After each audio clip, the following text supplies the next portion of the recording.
Primeiro, introduzindo aqui um pouco do tema, que nem você falou mais cedo, a gente já entendeu como a APP auxilia os alunos a trilharem um caminho diferente nessa saída da faculdade para o ambiente de trabalho, e a gente entendeu também que marketing não é apenas uma produção de posts, são decisões estratégicas pensando no negócio.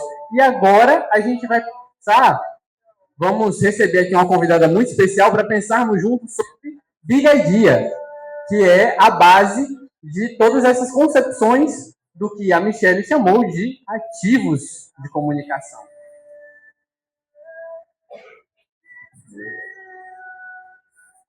Estava pegando minha colinha para poder falar um pouco dessa profissional que vai vir conversar aqui com a gente.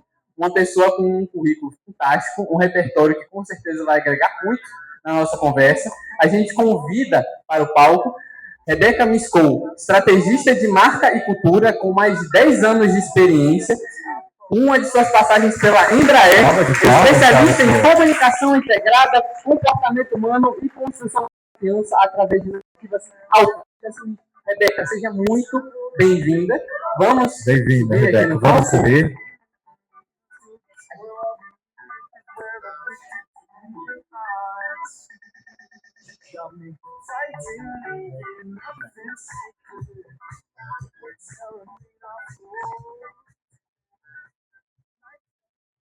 Seja muito bem-vinda, Rebeca. Bom, antes de começarmos com os slides e saber um pouco sobre essa fala que você vai trazer para a gente aqui nesse dia que é tão especial para os profissionais de marketing, nessa celebração, a gente queria que você contasse um pouquinho sobre a sua experiência e sobre esse seu trabalho com marcas e cultura. Claro, com certeza. Boa noite, pessoal. Boa noite, alunos. Boa noite, alunas. Bom, eu sou a Rebeca Miscou. Vou pular um pouco da apresentação pessoal, que eu posso depois falar mais um pouquinho, mas eu sou publicitária, né, formada aqui na Univap. Minhas jornadas aí de comunicação, eu fui caindo na comunicação corporativa, entre aspas, por acaso, mas eu acredito que Deus foi me levando nessa direção. Eu fui estagiária na TV Univap. Depois eu trabalhei em algumas agências, e aí depois das agências eu trabalhei na Mars, que é a fábrica, a marca mãe, né, de M&M's, Snickers, Twix, e outros segmentos, tem Pet Care, então tudo que vocês conhecem de Pedigree, Whiskas, Royal Canin é da Mars. A fábrica que fica em Guararema, então muitos de vocês já devem ter passado por ali e visto o banner, né, de M&M's e Snickers. Lá eu trabalhei em Corporate Affairs, que é a área de gestão de comunicação corporativa para esse segmento. Da Mars eu fui para Bayer, e aí a Bayer, na fábrica aqui de São José, faz defensores agrícolas, mas a Bayer é a marca que a gente conhece pelo se é Bayer é bom, essa Bayer. E da Bayer eu fui para a Embraer, estou lá desde 2022, como comunicação, a área de comunicação específica interna, mas a nossa área de brand and culture. E aí o grande diferencial, acho, desse cenário, eu acho que vai muito ao encontro até do que a Michelle trouxe, que é a grandiosidade do que nós temos no Vale, especialmente em São José. Eu estou num time corporativo, ou seja, as diretrizes que saem para o mundo inteiro saem do nosso time. Então, se a gente pensa numa Bayer, por exemplo, o time corporativo, o time global está lá na Alemanha. Na Embraer, o time corporativo está aqui em casa, em São José dos Campos, né? Então, assim, além do orgulho de sermos a terceira maior fabricante de aviões do mundo, a gente ainda tem a realidade de uma comunicação corporativa que define diretrizes globais e implementa essas diretrizes aqui em São José, né? E eu faço parte desse time. Então, todas as diretrizes de cultura, a criação do plano de cultura, a definição das ações que a gente vai fazer para engajamento da cultura de todos os colaboradores, dos 23 mil colaboradores, saem aqui do nosso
Então, assim, para mim isso aqui é maravilhoso, sabe? E aí, aproveitando o parênteses para me apresentar um pouquinho para vocês, eu sou a Rebeca, né? Já falei que eu sou a Rebeca, mas mais importante do que o currículo para mim é isso aqui, tá? Eu sou esposa do Ariel, sou mãe do Davi e do Lucas, tenho 29 anos, então assim, mas uma jornada complexa, mas dá tudo certo. E aí, como eu contei para vocês, eu trabalhei na Mars. Na Mars eu tive experiências muito legais, porque diferente da Embraer, por exemplo, que é uma empresa monolítica, e quando a gente fala monolítica, que tem uma única marca mãe, e não várias marcas, então a gente trabalha uma única marca, o que torna mais complexo, porque na gestão de uma empresa com uma marca monolítica, uma empresa global, a gente precisa tomar conta de uma única marca e fazer gestão com 23 mil pessoas. Né? Na Mars, a gente tinha várias marcas trabalhando ali simultaneamente. E as marcas que atendem ao público, né, que são B2C, quando a gente fala de bens de consumo, são muito gostosas de trabalhar. Então, se eu puder, inclusive, indicar para vocês, se inscrevam nos estágios, participem dos processos, porque são muito legais as campanhas. E aí, assim, a gente teve uma dessas campanhas, foi com o Neymar, espero que eu dê sorte para a Copa desse ano. Então, assim, então tá aí. Depois eu trabalhei na Bayer também. A comunicação lá, né, a área de comunicação era uma área local, então a gente fazia comunicação específica ali para São José dos Campos, para Bayer São José dos Campos, porém com o agravante de o nosso papel ali era relacionamento com stakeholders, então interno e externamente, tá? Então tudo em 3 pessoas. E aí eu liderava essa equipe. E desde 2022 na Embraer com a gestão da marca e da cultura globalmente. E aí eu trouxe um pouquinho do cenário de marketing, né? Pensando nas eras do marketing, mas eu não estou aqui para dar aula de marketing, a ideia não é entrar nos critérios acadêmicos, né? Mas eu acho que é importante a gente entender em que momento a publicidade deixa de aparecer como uma maquiagem e em que momento a gente precisa olhar de forma estratégica para ela, né? A gente precisa, na minha perspectiva, a partir do marketing 4.0, a gente começa a precisar de uma comunicação mais coesa. E essa comunicação ela precisa ser mais coesa, porque tudo bem que antes a gente já tinha ali a era do propósito, mas quando a gente fala de era do propósito, a gente ainda está muito relacionado a o que a empresa quer falar, mas não necessariamente o que ela é verdadeiramente, né? E aí, quando a gente entra no impacto digital, a gente não consegue mais esconder esse cenário. A gente para de ter que querer um propósito ou querer demonstrar um propósito e tem que ter esse propósito real para dentro também, né? Então, a internet ela transformou os bastidores em posicionamento.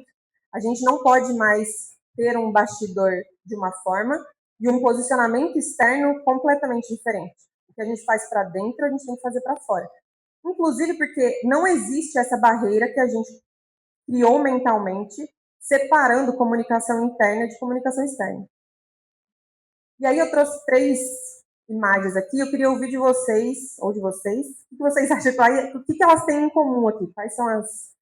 Qual que é a similaridade desses 3 cenários? Deixa eu ampliar a voz aí. O que vocês acham, pessoal? 3 produtos? Não é exatamente isso. Vamos lá, sem medo de errar. Todos apresentam produto, mas não é sobre as imagens em si, tá? É sobre os 3 cenários aqui. O quê? Todas tiveram uma crise, exatamente. E todas essas crises, muito bem. Brinde para ela depois, tá? No final. Pode deixar, vou falar com você. Eu mudando a dinâmica. Fica tranquila. E aí eu vou contar para vocês um pouquinho dessas crises e o que esse cenário do digital tem a ver com isso, tá? Então, o ano era 2010. Eu não sei que ano vocês nasceram. Que ano vocês nasceram, a maioria aqui? 2004, tá? Então vocês já estavam vendo ali, talvez, o movimento do Twitter. 2009 e 2010 foram os anos em que o Twitter virou o que o X é hoje, né? Então, assim, a gente tinha o Twitter como uma das principais redes sociais no Brasil e no mundo, e as marcas estavam começando a olhar para isso também. Mas ainda sem entender o que fazer e o que não fazer de verdade, né? E aí a Twix, coincidentemente, empresa em que eu trabalhei depois, ainda não trabalhava lá, tinha meus 12 anos, né, obviamente. A Twix teve uma ideia de criar uma campanha no Twitter falando para a galera, pessoal, bora chuva de tweets dia 30 de maio na Paulista. Cheguem antes. Vamos fazer uma chuva de tweets acontecer.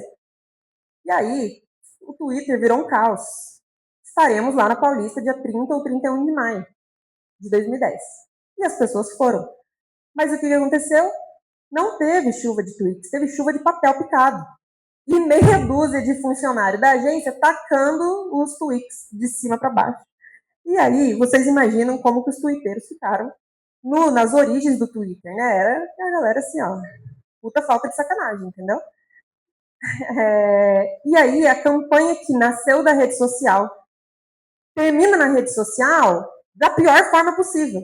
Porque até então a marca nem sabia o efeito que isso poderia gerar, né? E foi um efeito tão ruim para a marca que a Mars passou anos sem investir nada em tweets, inclusive sem investir nem em novos sabores. Ela demorou muitos anos até eu entrar. Quando eu entrei na Mars, ainda não tinha propaganda, não tinha investimento de marketing para tweets, para vocês entenderem o tamanho da dificuldade que foi lidar com esse problema. E, por sorte, ali a Mars ainda trabalhava com as marcas isoladamente, né? Então a venda e a comunicação de M&M's e de sneakers ainda continuaram funcionando super bem sem afetar. Então a internet, ela passa a ser um agente de cultura. Ela deixa de ser só uma ferramenta e ela passa a ser um agente de cultura nesse cenário. No segundo caso aqui, a gente tem a Boca Rosa, a Boca Rosa Beauty, que já nasce num cenário totalmente digital, já nasce de uma pessoa que vem dessa área, que tem autoridade, que tem influência, mas quando a gente fala de coesão, a coesão ela é muito mais do que influência e muito mais do que acesso. Comunicação coesa, ela precisa representar o que se fala para fora, da mesma forma que se fala para dentro. E aí, quando a gente olha para dentro, é inclusive para as lideranças. As lideranças precisam representar e entender que o que está sendo definido como cultura, o que está sendo definido como padrões da marca, é a verdade. E aí, o que acontece há pouco tempo atrás? A gente vê a história de que pessoas, inclusive da comunicação, do marketing, saíram de lá e começaram a contar coisas que aconteciam lá dentro que não eram legais. Ou seja, a marca se posicionando para fora de uma forma, mas dentro, com os líderes, que é o público que primordialmente não pode ter uma discordância de posicionamento, sem ter coesão. E aí, assim, além da fofoca, que é muito legal de acompanhar, a gente tem uma trilha que sai do perímetro interno e vai para fora, acabando com a marca, né? Então, por mais que a marca Boca Rosa Beauty tenha sido construída de uma forma linda, e coincidentemente o assunto, né, da fofoca era esse, a construção da marca, do branding, né? A construção do branding, ele não é isoladamente a construção visual. Se a gente olha apenas para a construção visual na perspectiva do branding, a gente falha miseravelmente, porque a gente deixa de ser coeso. Então a gente vai olhar para uma construção linda visualmente, mas que no posicionamento e na cultura pode não refletir se a gente não pensar nessa coesão 360. E aí, por último, caso mais recente, a ideia não é nem fazer sensacionalismo. Aliás, vocês já agradeceram hoje por não ser da comunicação da IP? Porque, olha, gestão de crise, pobre coitados, né, gente? Tristeza. Não, tristíssimo. Eu agradeci hoje, tá? Inclusive, nossa, só de pensar me dá gatilhos. As crises que eu tive, que foi Covid, já foi demais, né? Então, assim, já foi geral. Mas isso aqui foi uma propaganda da IP, eu nem quis trazer imagens muito polêmicas. Eu tinha pensado inicialmente numa pia com uma louça suja, e vamos lavando louça suja, só para fazer um trocadilho, achei que era demais, deixa eles, coitados, eles estão sofrendo demais. Então, assim, no caso da IP, a gente tem uma crise que vai muito além da comunicação, né? A gente tem uma crise operacional, a gente tem uma crise de qualidade, é um caso super sério. E aí eu trago uma perspectiva positiva. Queria que alguém da IP pudesse ouvir para pelo menos acalentar o coraçãozinho deles, coitados. Eles têm como cultura, dois dos pilares que eles trabalham lá, são honestidade e humildade. E se vocês abrem para ler um pouco sobre esses dois pilares, inclusive na humildade, eles escrevem exatamente assim, saber reconhecer os erros. E eles se comprometem, dentro desses pilares também, a manter a transparência e um canal aberto com a imprensa, um canal aberto com colaboradores. E eu achei muito legal o posicionamento deles, a partir do momento que eles falam assim, ó, nós erramos, estamos disponíveis aqui, liguem para a gente recolher os produtos. E eles mantiveram, se vocês abrirem todas as comunicações em todas as redes sociais deles, eles mantiveram todos os comentários abertos. A Virgínia, por muito menos, fechou, gente. Então, tipo assim. Então, eles mantiveram a cultura, o posicionamento deles exatamente do jeito como eles definiram num momento de crise, que é o momento mais difícil da gente falar assim, não, gente, esse é o nosso posicionamento, open and honest, então assim, vamos manter a caixa aberta. E aí tem uma coisa muito interessante nesse cenário. Tem muita gente apoiando eles. Muitas pessoas, e aí se você entra no LinkedIn, tem muitos colaboradores apoiando, o que é muito legal, porque significa que internamente eles têm um cenário positivo de cultura, e que o que eles falam para fora, a propaganda bonita ali do Mágico de Oz, é refletida de alguma forma internamente. E que as pessoas que estão lá dentro, por mais que estejam passando por um momento muito difícil, não sei se algum de vocês trabalha em fábrica, mas todo mundo que já trabalhou em alguma fábrica sabe como é complexo questões de qualidade. Tudo que sai de uma fábrica e vai para fora para ser consumido, independente de quem seja esse público que vai consumir, passa por inúmeros testes de qualidade, inúmeros testes de segurança. E quando uma crise operacional estoura, muito mais do que uma crise de comunicação, é uma empresa inteira que sofre. Tem pessoas fazendo aqueles produtos todos os dias, né? Então, quando a gente entra no LinkedIn, quando a gente entra no próprio Instagram e vê pessoas apoiando a marca, não é defendendo, mas apoiando mesmo, sabe? Demonstrando que entendem o momento em que a empresa está passando, é interessante ver como o posicionamento coeso faz diferença no momento de crise. E que a reputação ela é construída de um relacionamento. Então, a senhorinha que tem o IP, que só compra IP, não, detergente é IP. Minha sogra não deixa eu comprar outro detergente. Se ela vai na minha casa e tem outro detergente, ela surta. Ai, tem que ser IP. Ela, por exemplo, e ele tá rindo que é verdade. Tá gravando. Tá gravando ainda, vai mostrar pra ela depois. E tem que ser o verde, o de limão clarinho ainda, não pode ser o limão escuro. É específico. Pior que é bom mesmo. Então, a reputação ela é construída desse relacionamento e não é num primeiro momento assim do nada, ela é contínua, né? E isso faz diferença quando a gente fala de coesão nesse processo. E aí é muito legal também porque a Michelle trouxe sobre marketing não ser comunicação, né? Comunicação é o final da história lá, o conteúdo no final. E branding também não é marketing, gente. Branding é a construção do valor, é o que a gente quer construir nesse sentido. Então, se marketing é o discurso, o branding é a percepção para que a gente construa marcas fortes.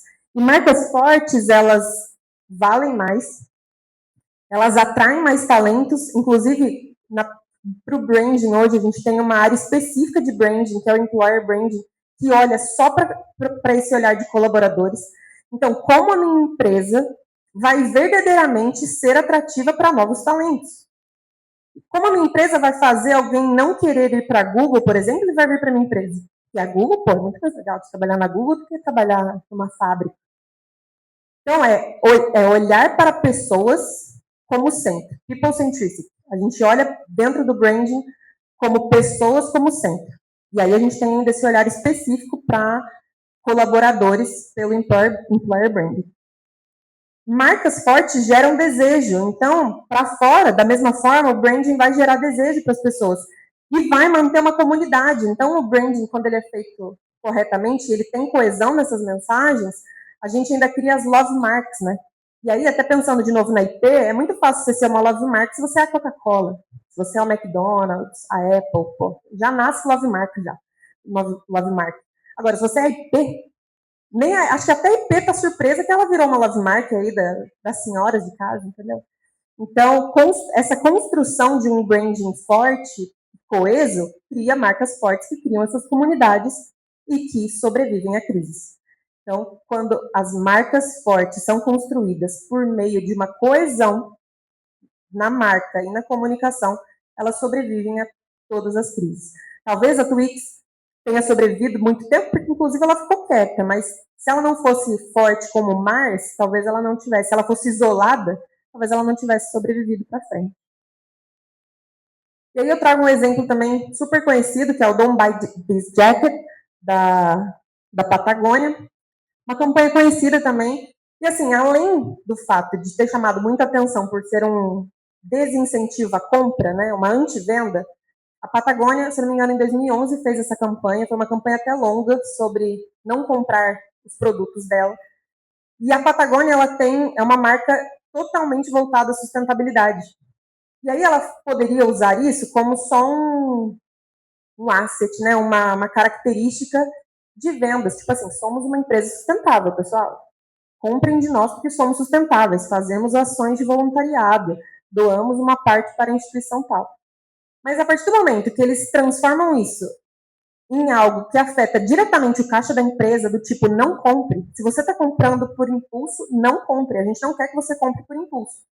Eles provam que o posicionamento deles é exatamente esse, que eles sustentam isso sem medo. Se a gente vai perder dinheiro, se a gente não vai ganhar mais esse mês porque a gente fez essa campanha, é isso aí.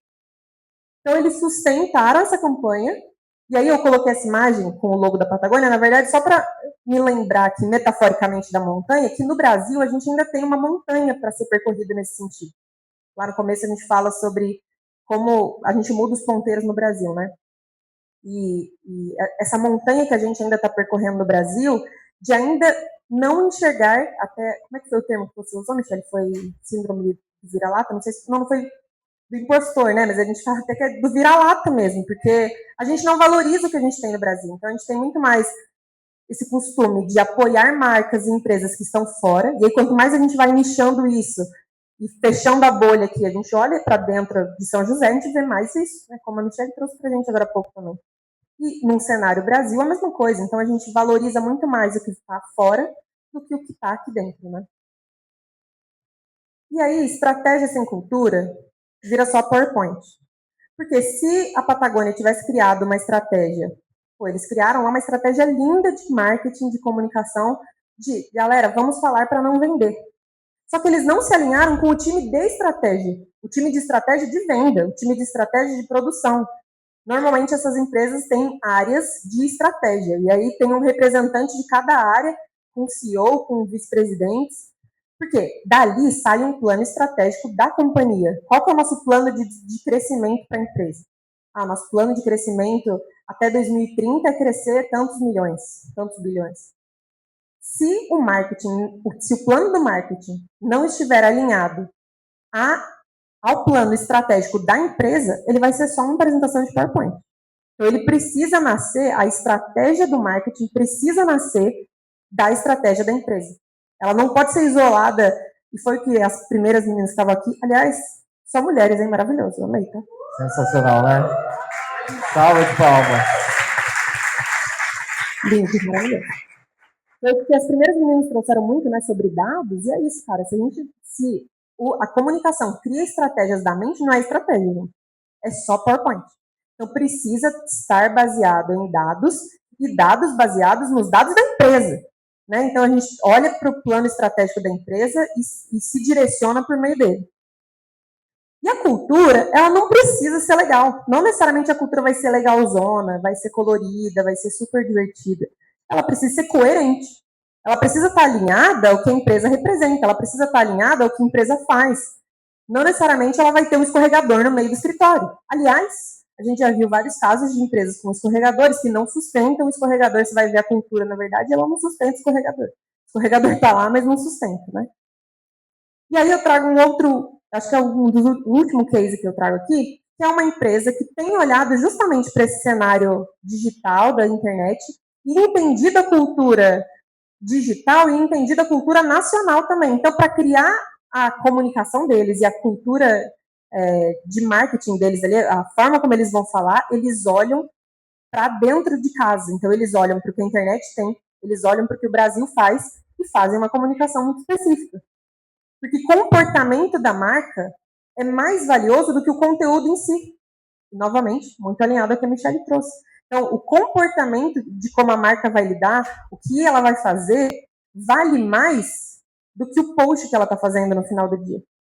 A forma como ela escolheu trabalhar, a forma como ela escolheu agir, vai valer mais e vale mais do que os likes dela lá no Reels. E aí, quando a gente olha para o futuro, e agora o futuro? É até engraçado falar sobre internet, né, nesse sentido, porque a gente já vive a internet já faz bastante tempo, né? Não é mais, o marketing digital, gente, já é a internet. Mas é importante olhar para essa forma, para esse histórico, para entender para onde a gente vai, para entender o que funciona, o que não funciona e quais são as ferramentas e as formas certas da gente lidar. Basicamente, branding é um sistema operacional que gera confiança. Ele cria confiança. Por meio do branding, a gente consegue criar confiança. E aí a gente sabe que tudo comunica. Eu até fazia uma brincadeira num outro conteúdo que eu tinha, que era colocar uma imagem de uma cor aqui. Se eu coloco um roxo na tela, vocês vão saber de que marca eu estou falando. Qual marca eu estou falando? Tudo bem, exato. Então, se eu coloco um áudio só com barulho, talvez vocês saibam qual o sentimento que esse áudio está tendo. Se for um áudio de choro, por exemplo. Tudo comunica. A gente sabe que, na teoria da comunicação, tudo comunica. Nem tudo chega a um resultado que a gente espera. Porque se não tiver completando ali a teoria da comunicação, emissor, mensagem, receptor, tem várias coisas ali no meio que podem impactar essa mensagem. Mas só a comunicação estratégica, ela vai realmente conectar cultura, reputação, percepção, valor e, inclusive, o impacto econômico. Então, se a gente tem uma comunicação estratégica, aí quando eu falo comunicação aqui, não é o conteúdo final, tá? Mas é a comunicação como o hub de tudo que está dentro de comunicação, tá? Tudo que está dentro da ação integrada de marketing, é isso. Tudo que está dentro desse globo aí de marketing. Tudo isso a gente consegue conectar quando a gente faz de forma estratégica. Então, o que eu falo para vocês é que vocês tenham big ideas, né? Que vocês tenham grandes ideias, que comuniquem com coesão e estratégia.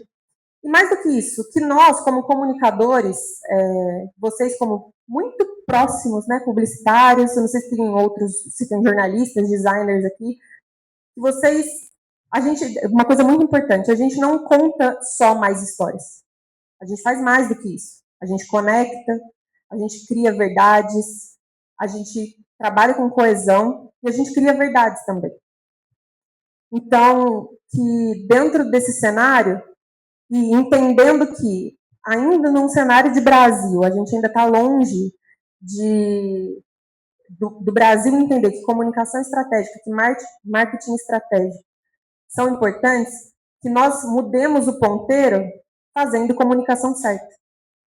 Né? E mais do que isso, que essa mudança de ponteiro aconteça criando culturas que impactam verdadeiramente e que duram mais do que o hype. Tá bom? Salva de palmas, senhoras e senhores. Sensacional, Roberto. Sensacional. Deu para ver pela sua fala, antes de tudo, antes de qualquer coisa, marketing é sobre pessoas. Se a gente não entender sobre pessoas, o marketing não adianta. A comunicação, o último elemento do final dessa linha da decisão, não importa, porque eu não entendo sobre pessoas. Sensacional. Dúvidas, senhoras e senhores? Ó, empolgadíssima. Vamos lá?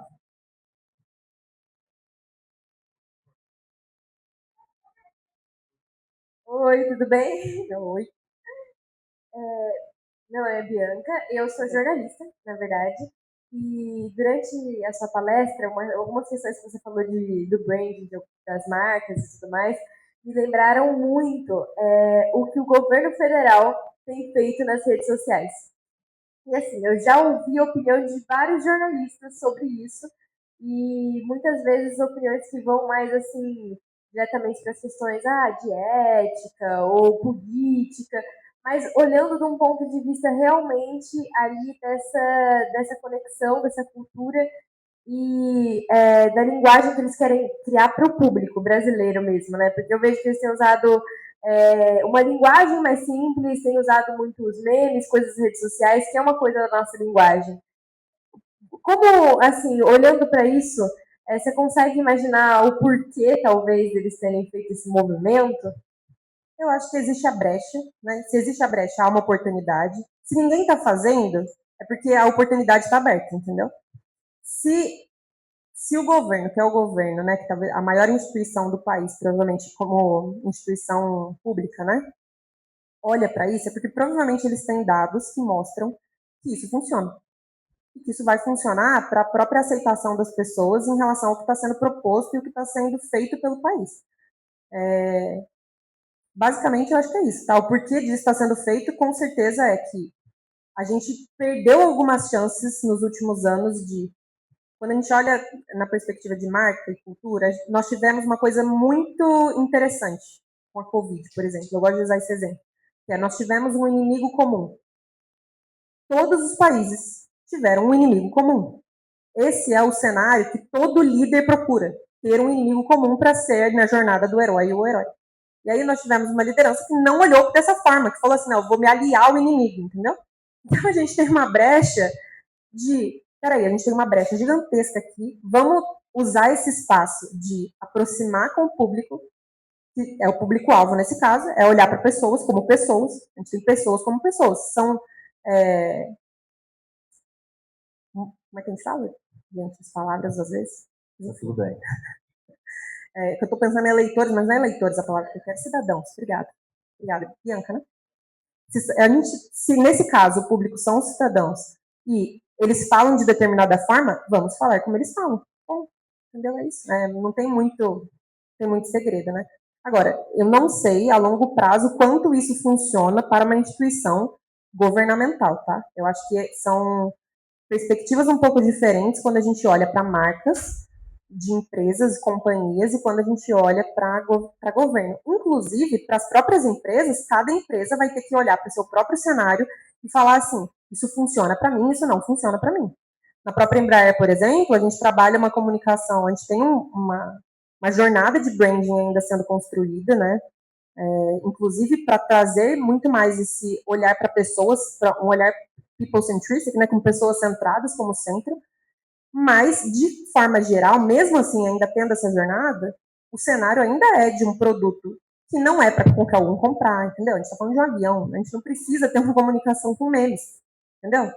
Então, quem é o público-alvo e quem é a minha empresa também, a minha instituição. A minha instituição faz sentido que eu fale desse jeito? Ou isso vai atrapalhar minha reputação também? Qual que é o plano que foi construído? Eu acho que dentro daquela decisão, né, que a Michelle trouxe, qual que é o objetivo ali que a gente tem dentro do plano de marketing, né? Eu acho que é muito sobre isso. Perfeito. Temos mais uma pergunta ali. Vamos lá. Oi, Rebeca, tudo bem? Meu nome é Laisla e prestando atenção em tudo que você falou sobre branding, eu pensei sobre o rebranding e como isso vem acontecendo pós-pandemia e até um pouco antes. Você acha que as marcas que não passarem por esse processo de rebranding, elas estão fadadas ao fracasso? A gente teve marcas brasileiras, um exemplo disso, que não chega a ser um rebranding total, mas na parte de comunicação a gente tem a Casas Bahia. Eles mudaram a comunicação deles para o Baianinho, que é o menininho que antes ele só aparecia nas propagandas. Ou a Magazine Luiza, que agora tem um atendimento com acho que é Luzia, não lembro o nome dela agora. Você acha que Alô? Você acha que as marcas que não começarem a se reposicionar nesse mercado, elas não sobrevivem mais? Tá, eu vou separar em 2 pontos, tá? Primeiro que o que eu percebo branding e cultura não são coisas escritas na parede, tá? Elas precisam acompanhar a evolução das pessoas, porque elas são voltadas 100% a pessoas. Então, se a gente tem uma mudança comportamental, se a gente passa por um período, por exemplo, a própria pandemia, foi algo que mudou a forma como a gente se relacionava, mudou a forma como a gente consumia. Se as marcas não parassem e olhassem para isso, óbvio que elas não vão mudar, elas não precisam mudar o posicionamento de marca delas, mas elas precisam mudar a forma como elas vão fazer isso. E elas precisam entender que, por exemplo, num cenário pós-pandemia, a gente teve muitas mudanças de comportamento. A minha marca está acompanhando isso? O quanto a minha marca foi impactada por essa mudança no comportamento das pessoas? Então, eu preciso sentar com o board, provavelmente, preciso sentar com a liderança da empresa, e lembra o plano estratégico, que não é o plano de marketing, mas o plano geral.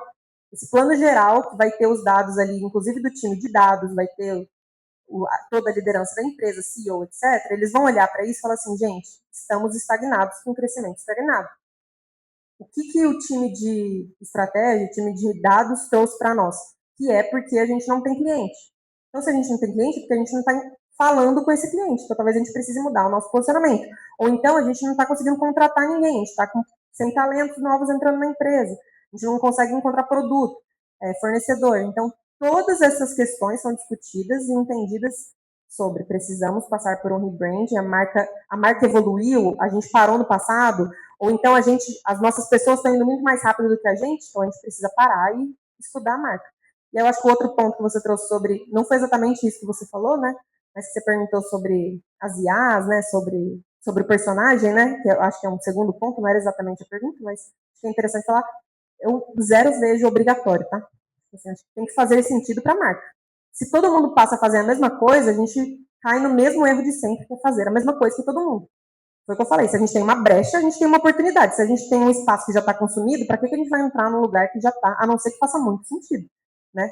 Então, assim, já são empresas que têm sites, por exemplo, que têm um acesso ao público gigantesco. Eu preciso ter um agente de IA, um personagem de IA para atender meu público? Preciso, acho que é tudo uma questão de análises que vão vir desse time geral de estratégia e de dados também. Sensacional. Pessoal, por conta do nosso horário, preciso encerrar. Rebeca, de novo, mais uma vez, muito obrigado pela sua presença. Salva de palmas.